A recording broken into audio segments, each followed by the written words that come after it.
Hello, this is Myra Elaine on the Buying Space channel. I'm doing a reading from Psalm, a song of accents of Solomon. Unless the Lord builds the house, those who build it labor in vain.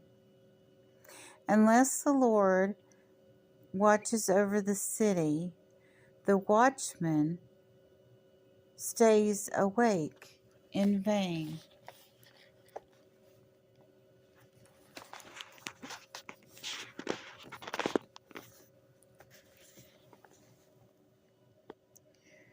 It is vain that you rise up early and go late to rest, eating the bread of anxious toil, for he gives to his beloved sleep.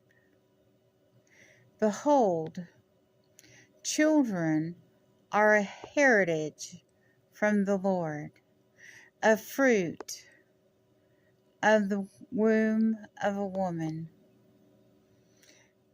Like arrows in the hand of a warrior are the children of one's youth. Blessed is the man who fills his quiver with them. He shall not be put to shame when he speaks with his enemies at the gate. So here we have, this is an amazing psalm. Solomon had hundreds of wives and concubines. He had hundreds of children. And in our modern society, our children in school are taught that if they have a children, they're like a burden. They're given eggs and dolls to walk around with to give them an idea. And I don't think the dolls and the eggs that they walk around with are a bad idea, but I do think the message behind it is a bad idea. Of course, children shouldn't be having children. Of course, they should wait. But also, they're getting ingrained with the idea that children are a burden. So later on, when they are ready to have children, they might be hesitant to do so when it's the appropriate time, because it's been ingrained in them that babies are a burden. And here we have it in the Bible. Behold, children are a heritage from the Lord, the fruit of the womb as a reward. Like arrows in the hand of a warrior are children of the youth. Blessed is the man who fills his quiver with them. He shall not be put to shame when he speaks with his enemies in the gate. So there's no shame in having children. But I don't think that's all that's being said here. I think that when you live in a situation where you're at war, especially back when, there were tribal states and people had fortresses and city gates like they used to, that when you're at the city gate, and a man is bragging about particularly his sons, he's talking about the strength of his family the strength of his community because of his family. And the reason he would be talking to enemies about that would be brag. I guess I would call it a form of psyops, to talk to your enemies about the strength of you and your sons and your family and your community. But also, and this is a very sad, I've seen movies where multiple sons are sent off to war and multiple caskets come back. And actually, I think there's used to be, and I hope there still is, regulations on the draft. Like if there's a family that has 3 sons, or let's make it easy, 4 sons, only 2 of them go. Or if there are only 2 sons, only 1 goes. And I don't know what's done when there's only 1 son. Since our population has decreased, there are lots of families with only 1 son. As a matter of fact, if you watch the movie Mulan, even in ancient China, they had strict or very detailed information written down about how many sons or who would represent the family in wartime. And Mulan was an only daughter. And Mulan knew that if her father went off to war, that he would die because he was elderly. So she cut off her hair, and she took her father's sword and his horse, and she went off to war as a representative of the family. Of course, she was an undercover cross-dresser when she did so, but she did that to save her father's life. It's a beautiful story by Disney. I do not know how much of it was based on factuality, whether it was a legend or if it's written down somewhere. But this passage reminds me of that movie for another reason, and it's because Mulan, she was clumsy. She wasn't really doing the things she needed to do to prepare for life as a bride to a Chinese soldier. And she even made a mess of the matchmaker. So, her family was very displeased and dishonored with her at the time that she made this decision. But Mulan was being the only child. She brought honor back, not to only her family and her community, but to her nation by being herself. And it was just ironic that right before all of that happened, she was being rejected by the women in the community because the matchmaker was absolutely furious with her. And she didn't want to settle for someone that would make her unhappy.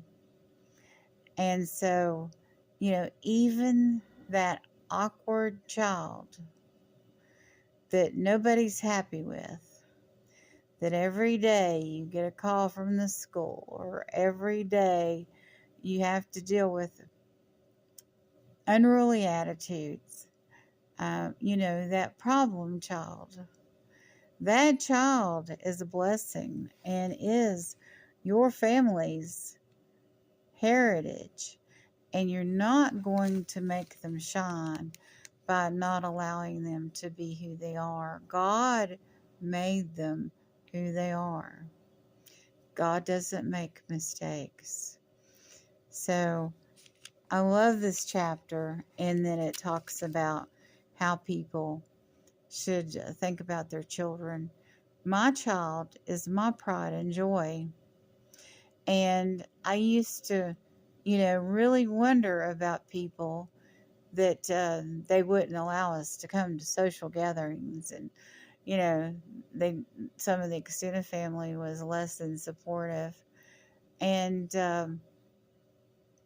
even closer family that um, acted like my child was a burden.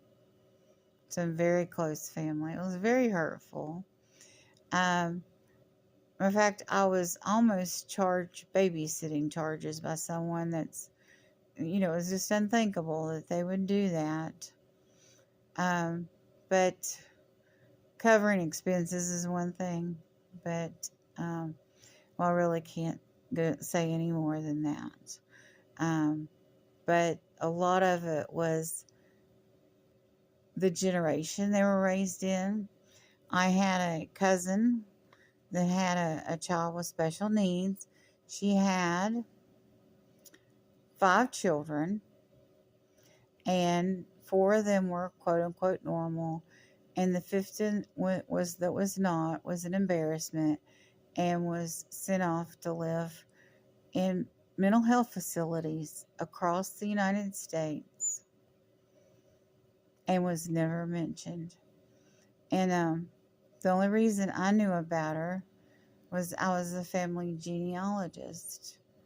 And when I came to record that family's siblings, it was a cousin, I was like, this says 5 children here in this record. Where's the 5th child? And I was, you're afraid to ask, when you're researching. Sometimes because, well, she could have been lost. She could have been deceased.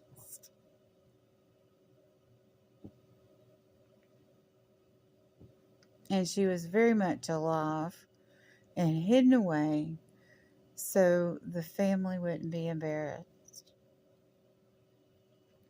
And that shocked me as a child when I was doing this research. I was doing genealogy at 10 to 15 pretty heavily.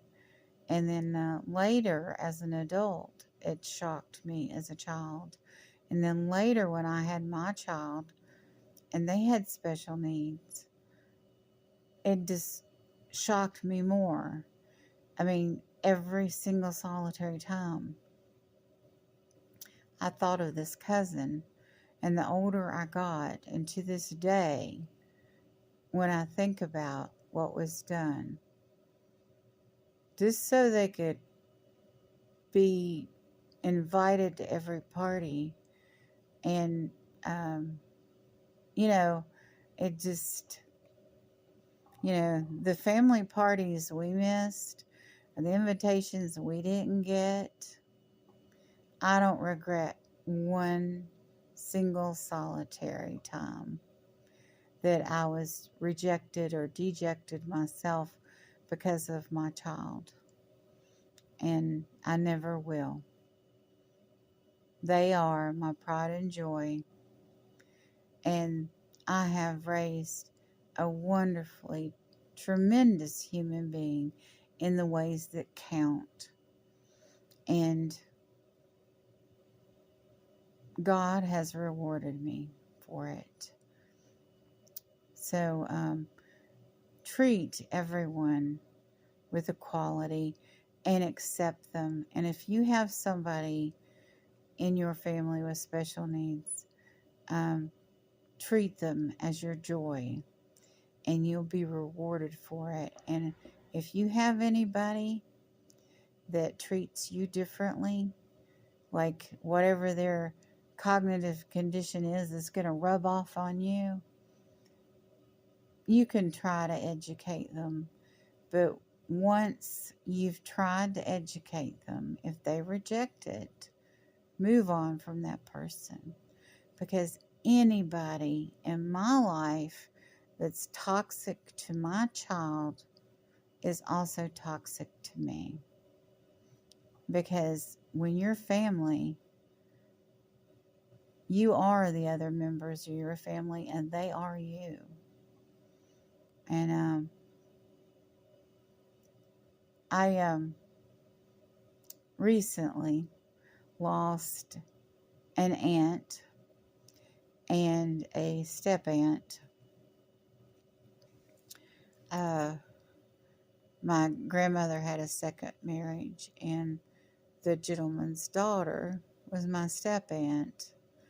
And also, she was a member of the community, and I would have known her anyway because, small town. But my brother did not remember these people at all. And he said to me, well, it's known that you think more about family than most people. And I was just like thinking, wait a minute, I'm sorry. I'm the one that's normal here. I grew up caring about these people and they cared for me. So this is a loss to me. And it's not unusual. I mean, I don't understand. I mean, I love people and I love, the people I grew up around because, your childhood is a little bit more idyllic. And I was raised at an age where we could leave the doors unlocked because everyone in the community was a caregiver, a watch person. They cared about other people to every child in that community. Not any one of the adults I was raised around would have ever let anybody harm me or any other child. And so it's just like, even though they were literally before my grandmother married her father, it was that way, but certainly after. And it just blows my mind when people don't realize that or act on it or think about how fortunate we were to be in a community like that. I mean, even just a little bit, if we had people that cared enough not to let children get harmed, and any child, not just someone that but the children you don't know. And there should be outrage about it, and there's not anymore. And that's very sad. But your children are your heritage. They're the one thing, unless God forbid your child should die before you, but usually your children outlive you, and that you live on through them. And if they have children or grandchildren or great grandchildren or 6 great grandchildren, then all those descendants are part of you. But even if that doesn't happen, they are the living embodiment of you, through the end of their life. And how could you not love them and care for them and treat them like the blessing they are? I know it's, people don't act like that towards their children anymore. I mean, children, when they have babies, most of the time, people care about those babies. When there's a child born in the public hospital here. There, there are people that are hired to take those children or volunteer to rock with those babies. And, well, I shouldn't say that because they may have changed it because there was a famous uh, infant uh, baby snatching here in Jacksonville. So they may have changed that, but it used to be people could go in. Of course, they did a background check and everything, and sit in a rocking chair, and they would bring you a baby that was already neglected by its parents. The mother didn't want it, father nowhere to be found, no one else in the family, because these children in that generation, and maybe still are ingrained with the idea that children are a burden, that it's going to ruin their life to have a child. We need to be preparing our children to be mature enough to do what's right as far as the baby. Maybe give it up for adoption, or, work with your family to raise the child. But we need to teach them that babies are a blessing. Uh, life's not easy, and you have to do a lot of stuff to raise a child, but there's help out there, and there's no reason to just. I mean, these babies were not ever even picked up or hugged, or barely touched, because there was no one that loved them. Can you imagine a completely unloved baby? It's just horrendous thought to me that would happen. I would never ever pray for grandchildren. I would never put that burden on my child, because it's a personal decision. And when you already have special needs, maybe it's a good choice not to have children. But you have to have the capability. And I'm not getting any younger, but I'd like to be around to raise or help raise someone else's kids, and be like an auntie, or a kind of granny. But I haven't prayed for that.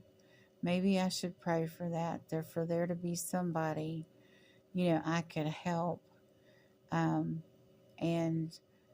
babysit for them, and do all the things that I can call and say, okay, I need you to come pick up your child now.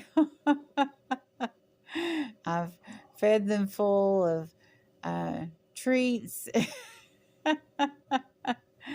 I've given them gifts, and do the granny thing. That would be very fulfilling to me. But I'll pray on it, because, it has to be, the right situation for everybody. But maybe there's a program like that in Jacksonville. I'm going to have to look into that, because I would like to wrap some Christmas presents for a specific child or children this holiday season. I do put toys and books in the Little Diverse Library, but I don't, those are always picked up anonymously. Marty, a couple weeks ago, heard a shout of joy.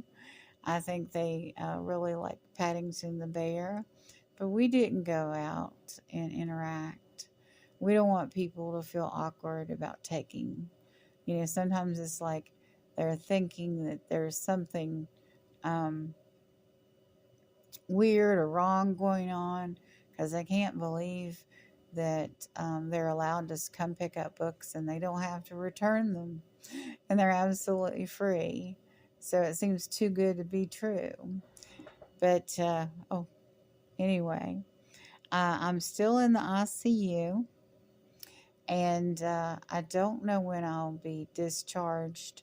The discharge department's going to be very busy because I think they held some discharges back because we had a hurricane here this night, and I think, and they weren't allowing people to go to the ER, so maybe it's not as bad as I think it is.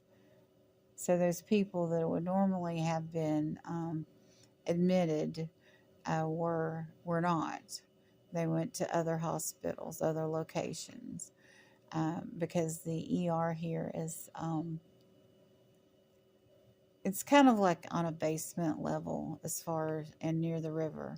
It's very close to the river compared to this building.